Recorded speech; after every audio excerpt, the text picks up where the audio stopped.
MSP work. Episode 1 starts now. My name is Mark Scott. For those of you who don't know who I am, we'll get into kind of the companies, the two companies that are sponsoring this, and a little bit about our backgrounds. And then more importantly, for your time, definitely dive in to the future of MSP work and bring on our guest and really kind of get into the theme as well, what we're trying to do, what the service that we're really trying to provide to the MSP community. So my name is Mark Scott. I'm managing partner at Down Ventures. We do early stage financing, seed financing, Series A for MSP software companies. I work with Chris Day, who's the founder of Down, among a few other companies, as well as Joel Abramson. Produce8 is one of our companies that we've incubated over the last few years. Marco, who's been with me from the Enable days through to fully managed, and now is running sales and marketing and partner success at Produce8. Welcome, Marco. And Marco is going to be our co-host for this series. We're kind of doing a pilot here in the fall. Hopefully, we get good feedback, and then definitely we can expand this to bigger and better things as we go into 2025. Yeah, I think we can have a lot of fun with this, Mark. And I know there's excuse me, there's a lot of MSPs out there and businesses out there that I think are going to enjoy the conversations that we're going to have with some really amazing people. And our guest today, I think I think a lot of people know his face and also know what he's brought to the channel industry with a lot of MSPs, probably speaking to thousands of them over the years. So it's going to be great to hear what he has to say, about the whole entire market. So, why don't we get into this and start sharing with everybody what we're talking about here? For sure.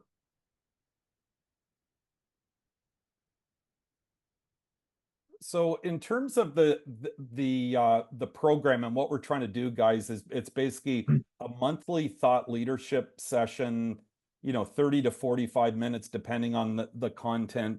We don't want to be just another podcast, because I know we're all kind of exhausted with podcasts, but really to bring on meaningful guests that, again, are pioneers in the industry, some of the biggest names in the industry as guests, to really have in-depth discussions on the three core areas, I guess, of how we've developed managed services over the last 20 years or so. And again, I'll get into that in a second, kind of what we could coin as the VCIO toolbox, and look at also where the industry is going. And again, hence the name Future of MSP Work. And category 4 really starts to look at digital things like digital work analytics, getting our heads around managed AI, or AI, what we coin as managed AI.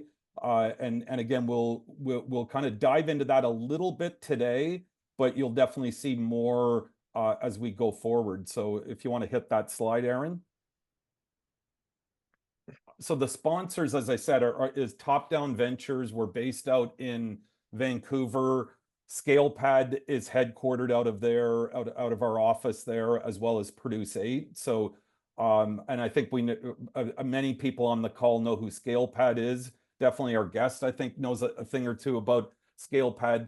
Produce8 is, as I said, a new kid on the block, but nonetheless, really exciting partner program that kind of looks at bringing MSPs into a new category of managed services. And again, we will touch on that to really kind of address what's a big issue that's out there, kind of the flood and the tsunami of technology and connectivity and digitization that I think we're all responsible for implementing in our customers, but really trying to help people to actually understand the future of work, digitization, again, the hybrid, remote, on-site, dynamics of a work environment, and obviously this looming AI that's starting to consume our lives more and more. So and we'll definitely as well, and I'll touch on this right at the end on what our strategy for growth is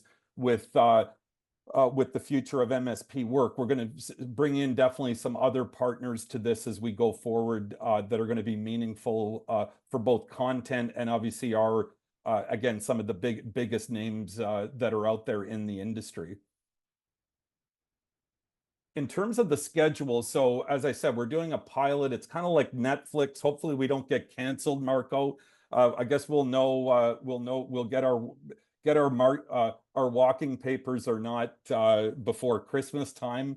But again, today, really excited to get into MSP strategies for growth with Dan. Marco will kind of give a little bit about his background in a sec.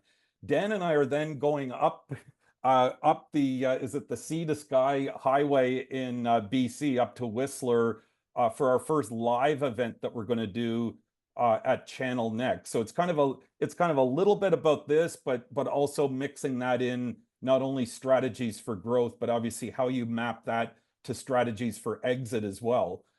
That's going to be a great event, Mark. Yeah, yeah. Really yeah, one that Marco has been working on with Joe Panettiere, which I'm really excited about. And I think the timing is perfect for it as well. And Marco will get into this later on, is really kind of helping you as the strategist inside of your MSP, inside of your strategist. If you're a SaaS provider that's on the call today, kind of really before American Thanksgiving, kind of set the table on some of the things you got to be thinking about for 2025, and that's really the goal of this, to give you guys, I think a lot of CEOs kind of sit on Gilligan's Island. They're kind of responsible for how do you pull strategy together. Joe is going to give us a really good roadmap on that. I mean, he obviously is known as well as anyone is globally in the MSP channel, and obviously is a pretty active investor as well. So he's going to kind of wear both hats on that side, like we do at Top Down.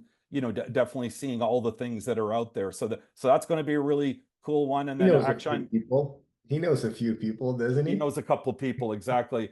And then my buddy, and well, who isn't this guy's buddy? David Weeks. I'm actually here in London, and going for dinner with David tonight. So we're gonna get into the next generation RMMs discussion with him. They've kind of brought this new strategy in called Ecoverse. This is really the first of what I would call the big 6 vendors in. We all know the names: the ConnectWise, Kaseyas, Halos, Ninjas, ScalePad. I would say kind of round out what we feel are kind of the top, the big 6 platforms. David will be the first one that we kind of dive in one-on-one, for a pretty interesting discussion as well on what Enable is looking at with their Ecoverse strategy. Yeah, that should be pretty cool. Yeah. So again, I'm going to stop talking here in a sec. The next slide, we're going to go back to the future. Then I'll turn it over to Marco to kind of dive in with Dan on really how we make sense of this, putting the pieces of the puzzle together for your MSP strategy for growth as you go into 2025. So and Aaron Bradley, who's our producer on this series, maybe Aaron can pop in the chat the Future of MSP Work white paper that we wrote probably 2 or 3 months ago, which I think definitely gets into the details of this, and really what we've done with this is look at managed IT and security. Kind of started the whole thing. I mean, if I think back when I started Enable with Gavin, and there was obviously Arnie with ConnectWise, and Gerald Blackie came along a couple of years later with Kaseya. It was kind of that early stages, heavy lifting, Mike Cullen, and the big sales engine that we had at Enable, really doing a lot of missionary sales. Dan obviously as well at Level Platforms, among others. So really introducing SMBs, kind of initially, I would say it was primarily in North America, but then it obviously grew globally to this new way to consume technology, IT and support, right? And we were in the security business back then, whether we liked it or not.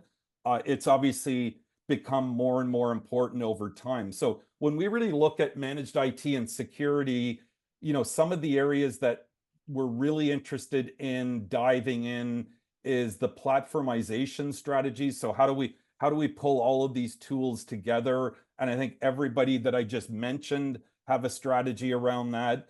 Obviously, the big security players, the Huntresses of the world, they have their stack for cybersecurity. But again, we're going to really dive in to kind of understand that, and then also understand why people like Frank Slootman, the legend himself, has invested in a company like Ninja, right? And that's this massive amount of data that the RMM and PSA companies have to really fuel this next phase of AI, of hyper automation. So we're going to dive into that again. Talk to the sources, talk to the people that are actually building these technologies out. Again, the Chris Days of the world, definitely on the ScalePad side. Next came to kind of start to see what's next there. Next came cloud applications. And I think that's really where we all got out of the plumbing business in managed services, moved across to application, the quote unquote trusted advisor side of us building vertical application businesses, or even looking at areas like ERP or CRM, Dynamics practices, et cetera. And really what we've seen 2010, I believe Microsoft 365 came out in 2011, and that was the end of managed services, right, for all of us. Well, it only propelled it and again, shifted again where the value proposition was. So what we really see today is, and again, we really want to get into this in some of the sessions in early 2025, what I call the cloud marketplace wars.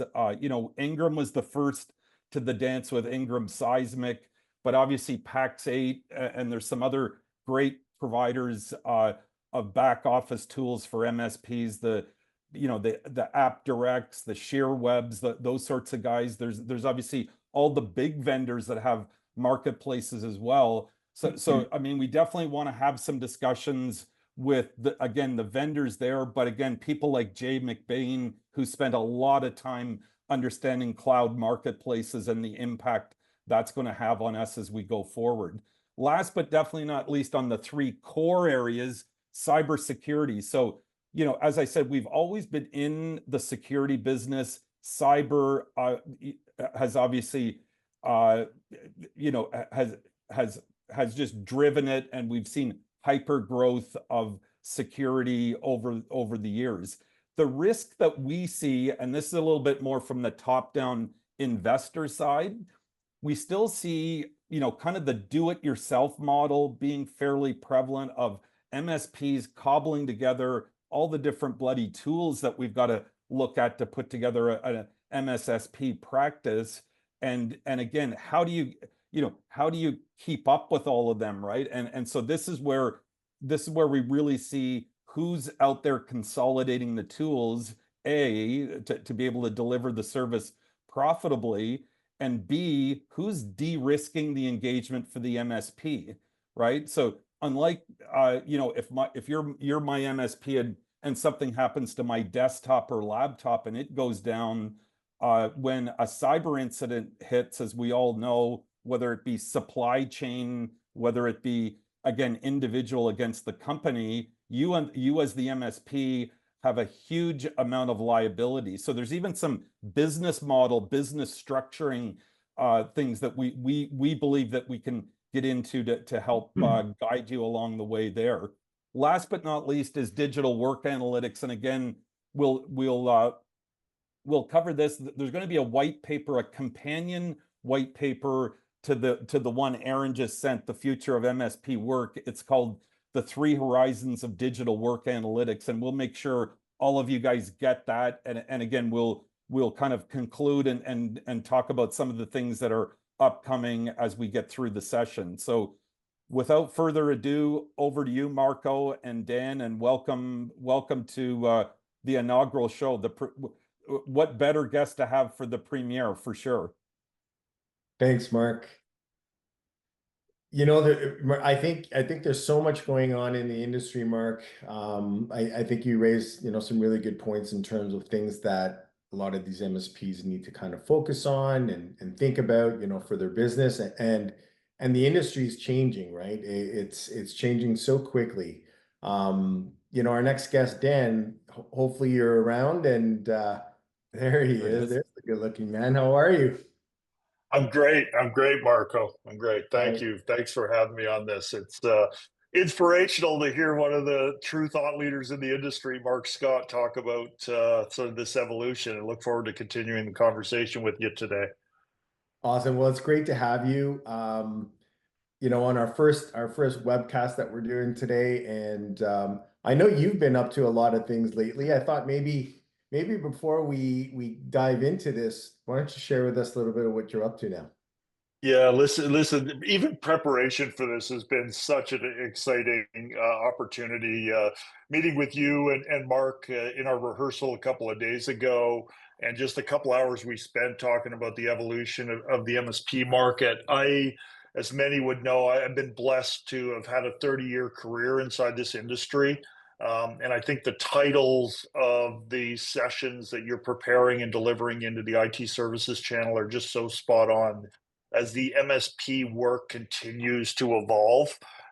And strategies for growth is really where I've been focused, my entire career on evolving and emerging technologies as we all made these significant transitions from whether it was break fix into managed services or into cloud. And as Mark said, we all thought, cloud was the end of the channel finally.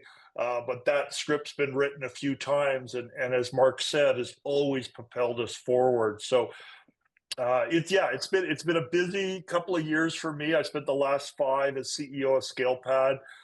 Chris Day blessed me with the opportunity to work and grow that business from the early days of Warranty Master. I joined that in 2019.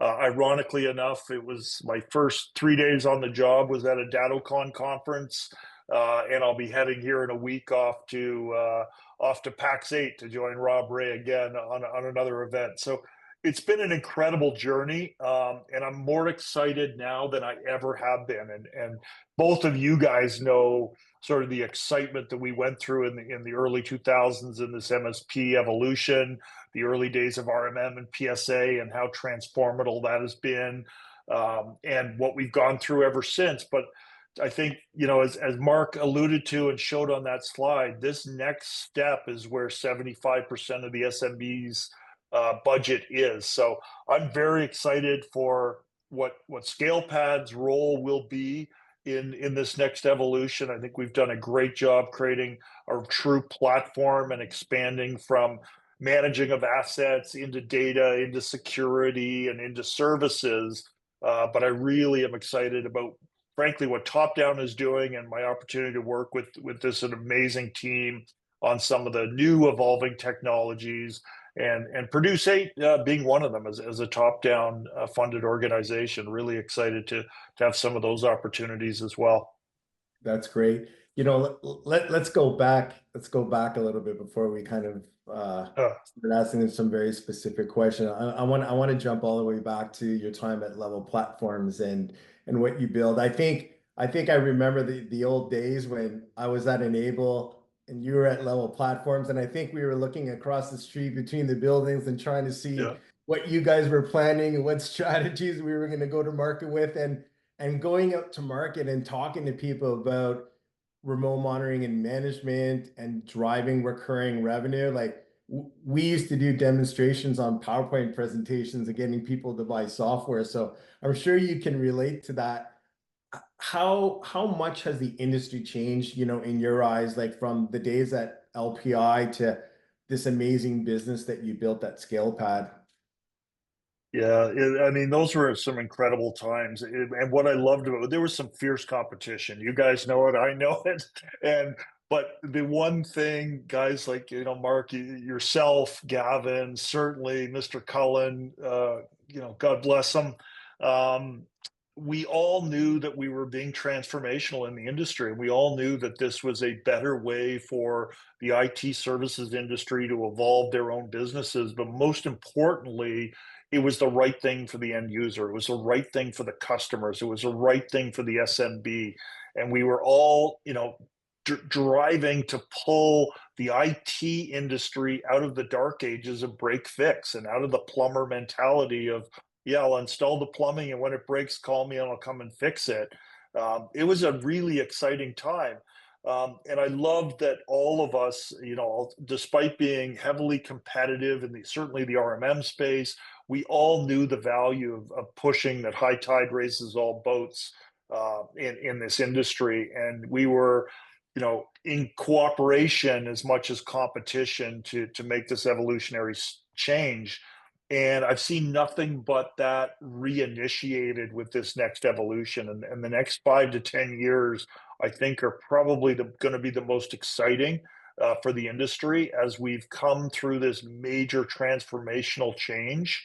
Marco, that, we got into MSP, we're in recurring revenue, we understand the value that we need to deliver to the end user, but taking this next step into the workforce and into the people part of it is going to be incredibly important. And the one thing I would say is, after being a student of this industry truly for 30 years, there are some standard similarities that have been consistent throughout the years. And one of them is the drive for the IT service provider to continue to automate, continue to standardize, continue to strengthen their relationship with their customers and strengthen their operational maturity, strengthen their value to customer, and increase revenue, profitability, performance.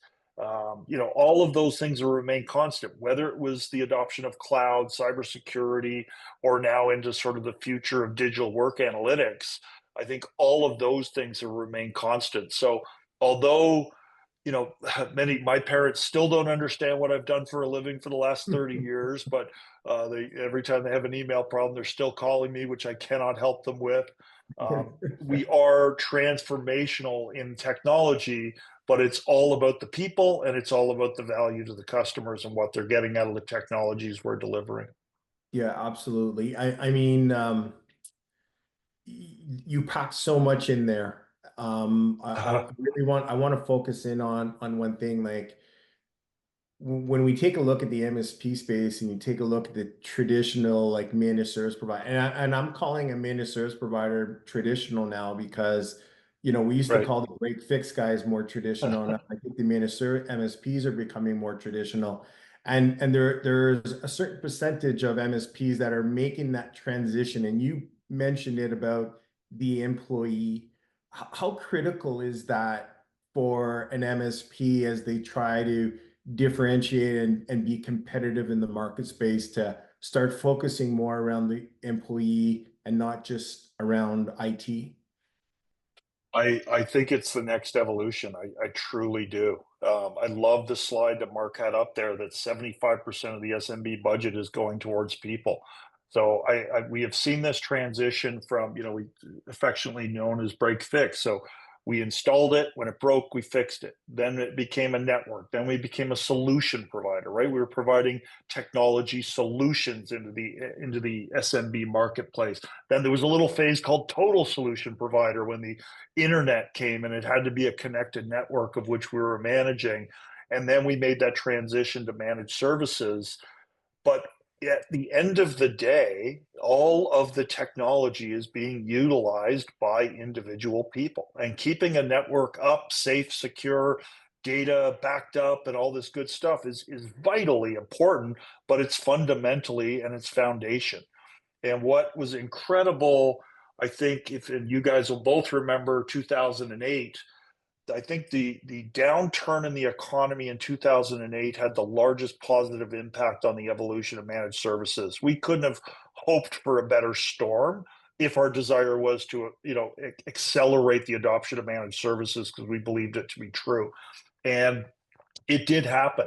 The adage of, if I rolled the truck and I just had to reboot a server, no big deal. Well, when gas prices tripled, that was no longer viable. So that accelerated the need to get into RMM and PSA and do that. And I think we've frankly had sort of the kick in the shins again here with both the evolution of the new employee, whatever generation you want to call them. But most importantly, I think the hybrid work environment has had a dramatic effect. When I started at ScalePad, I was the only remote employee, one. And even I, as the CEO, said, nope, we're all in office. We're going to keep working. And lo and behold, the pandemic comes along. And upon my exit, I was not the only one remote employee. That is the majority of the 250 ScalePad employees. And frankly, we were a better company because of it. We hired talent all over the globe in Canada, US, and elsewhere, because we weren't confined by had to be in Vancouver, had to be in Toronto, or had to be in Montreal. We were able to get the best of the best. And I think that accelerated us. And I think for the MSPs, all of your customers are going through the same thing.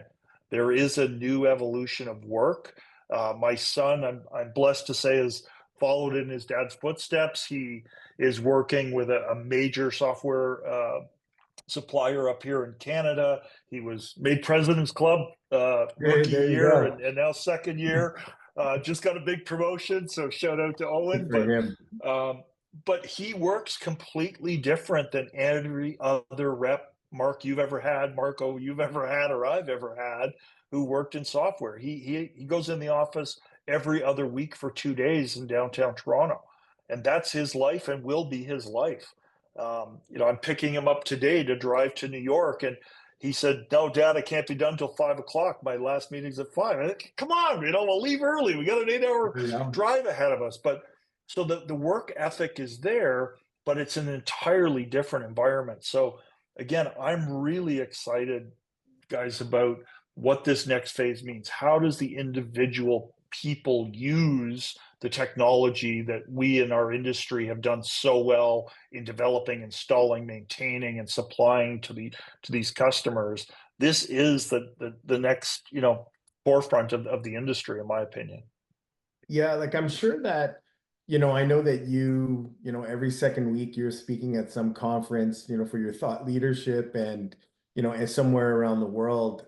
And as we look at this and we see kind of like conversations that I have with MSPs, a lot of them are trying to really figure out is what's my next phase of go-to-market strategies, right? Like that's going to be the critical component in terms of what they have. And different, as I mentioned before, differentiating themselves is critical, but that go-to-market strategy that they need to incorporate, to what you're talking about, the employee is going to be so critical for them because there's a lot of money down at the employee level opposed to IT, right? Businesses do spend quite a bit of money on employees compared to, technology that they spend on those employees. Yeah, and Mark said it perfectly. And again, I'm always learning. I'm a student of this industry. I've been blessed to be able to work with guys like Mark Scott and Chris Day and Luis and so many others. Yourself, Marco. We had a great time down in San Diego a couple of weeks ago, just sitting there talking industry and where it was going. And Mark, you said it today in the opening. It's the value proposition transformation for the MSP. I mean, that's what we've been doing every cycle, every 6 months, whether it's cyber or cloud or MSP or, VCIO is the next one, right? I think that has been the passion behind what we do, whether we're in technology or service delivery models or peer groups or whatever it is. It's continuing to evolve our value proposition as an MSP, as the technology changes and as the needs of the customers change. So I think that whether we've been in emerging tech or rip and replace innovation or business model transformation with all the peer groups, It's that continued evolution of the value proposition. And let's face it, we all started with hardware. We all started with assets. You know, when I first sat down with Chris Day in 2019, he said, Dan, I'd love you to, join us here at Warranty Master and run this business. I go, dude, warranties? Like, I don't want to do warranty lookup. Like, it sounded like the worst idea on the planet until I looked into two things. One, the value to the MSP, and two, the technology and what we could build with it. And frankly, Chris's sort of vision for it. And that's what I was blessed to be able to execute for the last 5 years. So it doesn't even have to be incredibly innovative, brain changing technologies. It is, hey guys, there's a better way to manage the billions of assets that are out there. Even as an MSP, every one of us would have thought by now the MSPs haven't figured out how to manage hardware, right? That we've been doing that since day one, but we're not. So there's evolution to be made in all aspects. So, but hardware is one. Then we moved in, as Mark alluded to, and you've got it here, cloud and cyber, right? That's all about the data. And now we have to move into the data. So the biggest asset used to be, hey, I got to buy a whole bunch of new laptops for my team, new software applications. That's great. Now I've got to protect my data, of which all of those assets are collecting. And, mobile has blown that out of the water. But now what's the most important? What's the next evolution after cyber? And you've got it, digital work analytics, digital work, and how every individual employee, from my son to every employee out in the marketplace, how are they getting the most out of the technologies that we are deploying as an industry into these environments? And again, AI is going to play a massive role in that, obviously. But at the end of the day, I know how many applications we ran at ScalePad to run our business, and it's shocking. Yeah. And I had on a per application basis, maybe I had some good insight on each application, but globally across 250 employees in 6 different countries, I was blind. We were blind. We're operationally blind. So I'm excited to see, specifically one of top-down's investments with Produce8 on what they're doing, and other areas that we're going to make some investments in along those lines. Yeah, absolutely. Like, did you know that the average employee logs into Slack or Teams about 150 times a day? Right. So we are completely distracted, and it's a really interesting point that you raise, right? Like, the employee is distracted, and the MSP has an opportunity right now to go in and have a conversation with their customers about how they can help them in this area, because nobody's having this conversation, right? And it's a problem. Productivity is a problem for a lot of companies. So I'd be curious to know, like, as we, with everything that you chatted about today, like, if you look into 2025, what are one or two pieces of advice that you can give to the MSPs? They start looking forward to the future and saying, hey, listen, like, what are 3 critical things I need to do for my business? So the big one for me, and Mark and I'd love talking to him about this, David Weeks, all the people you're going to have on the next session, Penetary, all of them, Chris, I think. So we get ahead of our skis a little bit on terminology. Even when we were trying to turn everybody, Marco, you and I discussed this in San Diego a couple of weeks ago. We put a button on everybody saying you're now an MSP. It took 5 years for them truly to become a managed service provider, where the majority of the revenue was coming from recurring revenue, and they were providing proactive services, and many did break fix. I think going into 2025, and we've all predicted the VCIO being the next term for our industry, but look up what that actually means. It doesn't mean just doing it a little differently with technology. It doesn't mean necessarily frankly, it doesn't mean just a QBR on the technology and how well it's doing. The quarterly business review, the 3 of us on this call right now, I mean, we're guilty of developing that. Yeah. And why? Because going from break fix to managed services, we're all in the same room with all the MSPs going, Well, how do I show value to my customer if I'm remotely fixing everything and they don't even know about it? And frankly, we all as an industry said, I plead well, the heck, fifth. yeah, plead the fifth or do a QBR and run in there That's every right. 90 days and say, look what we did. But that's been an immense challenge. And that is not by definition a VCIO role.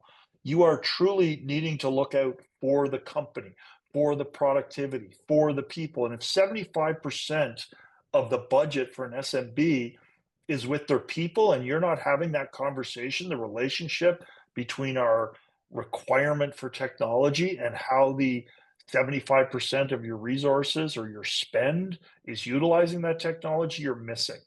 So again, I can't overemphasize this enough. I've seen us mature from assets to data, and now it's the interaction of the utilization of that data and of that technology. And I think you, without becoming a operational maturity expert in whichever vertical you are in, it is incumbent on you, if you truly want to be the VCIO, to start talking about the utilization of the technology that you're deploying. I had a great call with Luis Giraldo yesterday on my drive down to the city. And this is what we talked about. He ran an MSP for 18 years and he gets it. You know, he's got, if you check out his MSP Confidential podcast that he does every Friday, started at ScalePad, it just rocks. And I go to him as, you know, as well as I do you guys, because he's got that expertise and knowledge and just ingrained insight into the industry. And he really sees it. He's starting to talk to MSPs that are losing their IT services contract to consultants who are coming in to do people practice. Wow. Right. We've all been around like, oh, we thought the printer guys were going to come steal the IT business, right? Well, that's just swapping technology for technology. But there are consultants who are coming in who are helping our next evolution of the workforce become better, become more inspired, become, you know, successful, frankly. Yeah. And the IT part is, it's table stakes. As complicated as it is, it's becoming table stakes. Probably the most difficult thing for a business nowadays is to acquire good employees, keep them around, make sure that they're happy and that they're productive. Let's call a spade a spade. We as, you know, MSPs, we haven't paid any attention to that side of the business. And I think that's the opportunity that they have when they kind of think about, hey, listen, if I'm an MSP and I'm going to think about, you know, putting a plan for growth in 2025, you want to grow your business. It's not about necessarily going to acquire 20 new customers. It's about taking the customers that you have and figuring out how do you grow within them and going after the employee experience and dealing with them and helping them out with a solution to see kind of like how they can increase productivity. With a company like Produce8, I really think that's probably a great strategy for MSPs to have. Yeah. Mark, what are your thoughts? I mean, I stole so much from you already, and over the years, you know, is that where you're seeing the industry go? I mean, that you did such a great job on this slide. Yeah, I mean, I think for us, it's just like, it's just very simple for me. Like, I mean, Marco, you'll recall back when we're running fully managed, and again, you know, we had whatever 500 employees at the stage when we sold to TELUS. The company was 100 million in revenue, but still it was, you know, it was a turtle rodeo, right? Like adding customers, like just the, you know, just all of the, you know, all the touch points. I mean, how fierce the competition is that's out there. You know, and again, we had obviously, you know, we ran on ServiceNow. I mean, we had, I think, a pretty elegant stack to deliver for SMB. But really, when you boiled it down, if you look at 10 MSPs websites in Wichita, Kansas, Calgary, wherever, everybody looks the same, right? It's kind of, you know, we're a better mousetrap for IT. We're cloud ninja or cyber ninjas. You know, we can take you to the cloud. So so that, and I think from that we've seen the erosion of the value prop of managed services. Obviously, if everybody that's out there adds customers every month, every quarter, if every one of the big vendors are growing and the market is set, I think, to double from 500 billion to $1 trillion in the next between now and 2030. We're definitely seeing an erosion in the value prop for the traditional managed services, right? So hence people went into different practice areas like cloud. A lot of people have obviously gone into cyber, as we talked about. And if you look at each one of those boxes from, the early investments, way back, each of them are tens of thousands, if not hundreds of thousands of dollars to build properly, right? Like I don't have to convince any of the MSPs that are on the line right now that it costs money to build out a cloud practice. It costs money to build out a cyber practice. That same approach you have to take to some of these new areas, and that's and I think it's just an evolution. And I like looking at a market where 75% of the budget is not fighting, tooth and nail over 8% of the budget. And that's just that's the facts. That's the reality that we see out there, and the market opportunity obviously is that we're looking at as we go forward. Yeah, it's a great point. Like, and look at all the new technologies that are coming out in the MSP space. There's so many new offerings and solutions, and again, we had fully managed, Mark, and I think it was critical for us as we wanted to grow our business and change it. It couldn't be the same old solutions and technologies that everybody else is selling in the industry, right? And you mentioned ServiceNow, but it was critical for us to differentiate ourselves in the market. And I talk to MSPs all the time, and I always tell them this: like, differentiate yourself, be different, look at your competition, figure out what's different than what everybody's doing. Like, it can't just be reputation and an acquisition of one customer every few months, right? It's really critical to start driving that business. Mark, why don't you talk to us a little about the 3 horizons, because I think that really kind of brings the whole everything that we're talking about home. And Dan, you're more than welcome to comment on this as well. Yeah, I mean, 3 horizon thinking. I mean, a lot of you that are on the line probably know this methodology. It's a McKinsey methodology put together years ago, and it's actually how a lot of organizations, when they're doing strategic planning, whether you're a software company, a services company, it's certainly something we've always adopted, of really looking at where you are today, what's next, and obviously, what more the 3rd horizon, right? What's coming down the pipe. So when we really take a look at digital work analytics, and again, this is the companion piece that we're going to put together, or that we're in the midst of putting together, as Marco says, we can roll out product, okay, we're going to implement productivity software across the organization because we want to understand what everybody's doing. Well, we know how well that's going to go with all the team, right? Right away, people are going to have their backs up. Now, I say that in the SMB because in the enterprise, that like it's pretty widely implemented that way, right?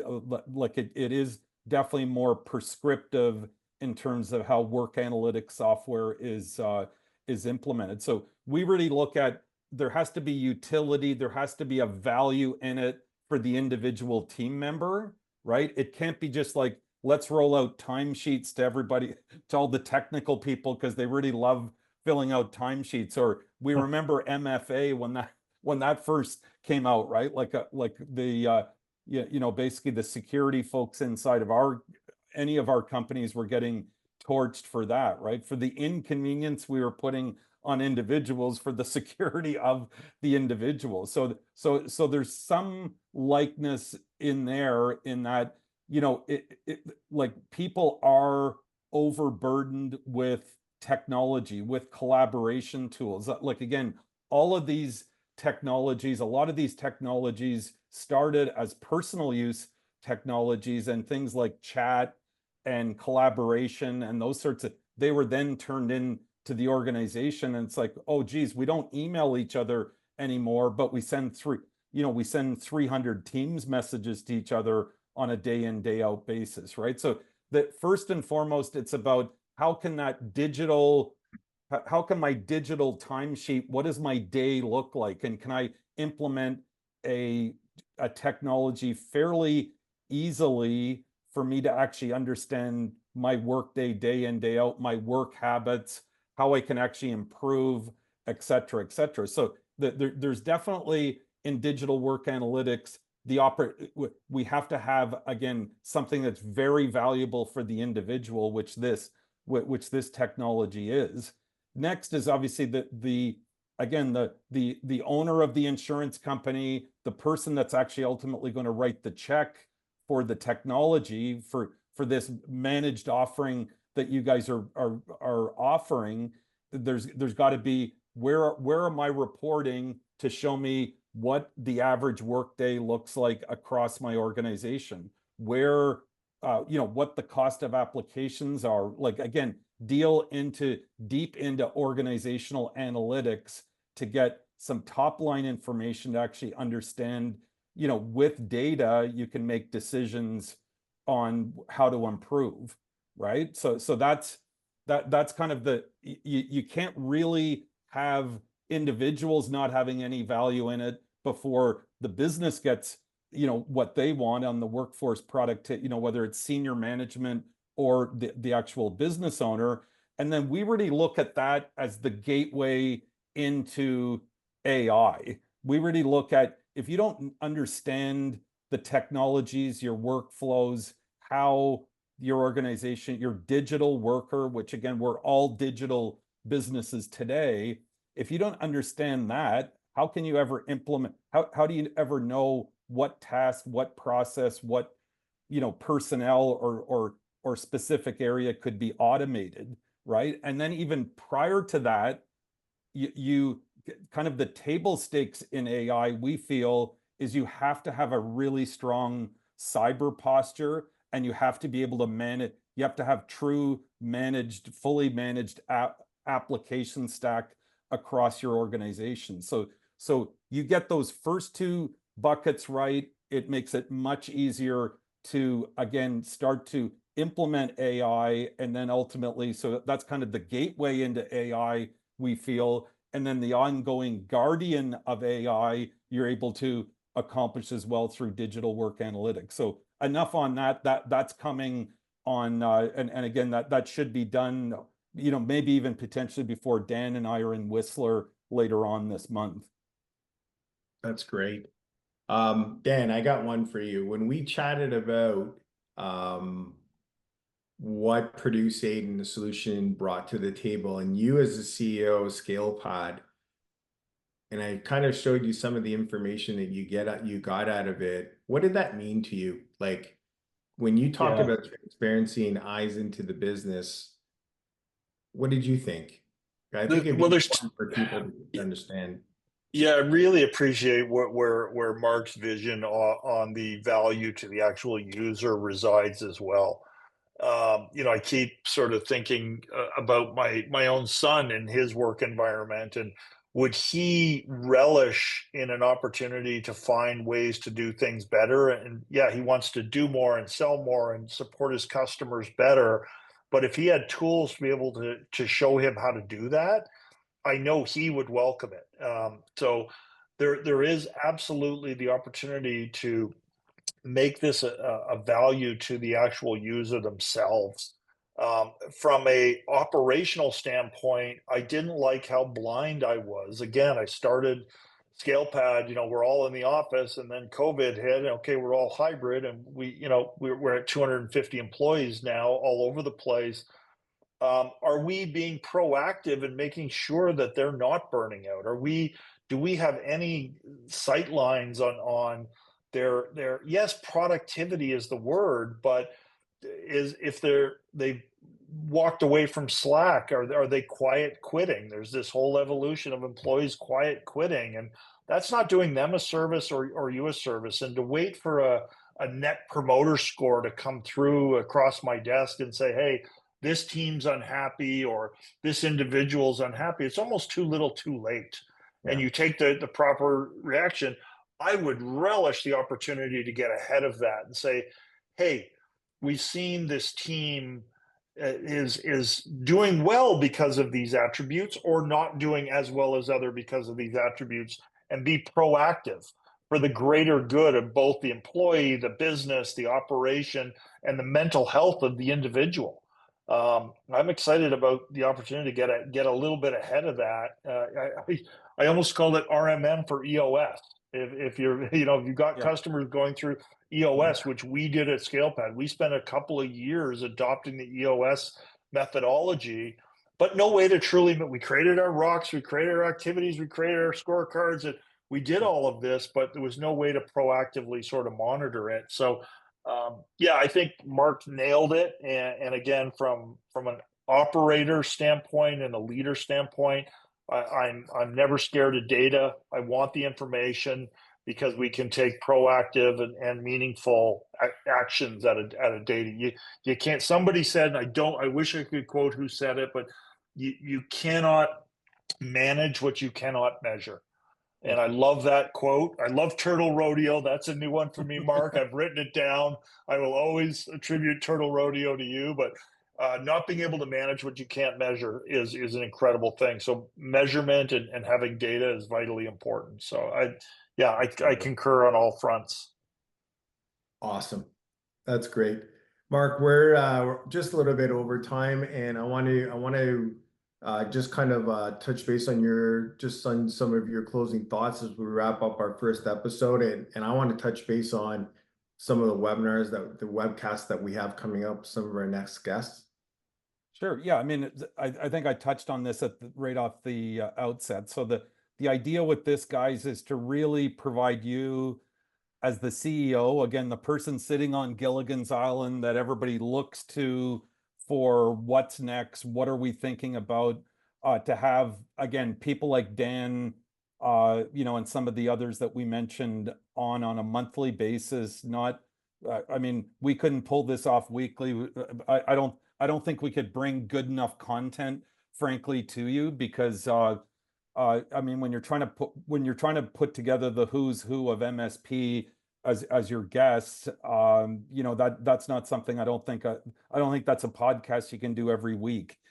So again, continue to bring really good content, and if definitely give us feedback as well. We're more than welcome to on topics, on things that you're struggling with, those sorts of things, and we can definitely look to bring on somebody in the future.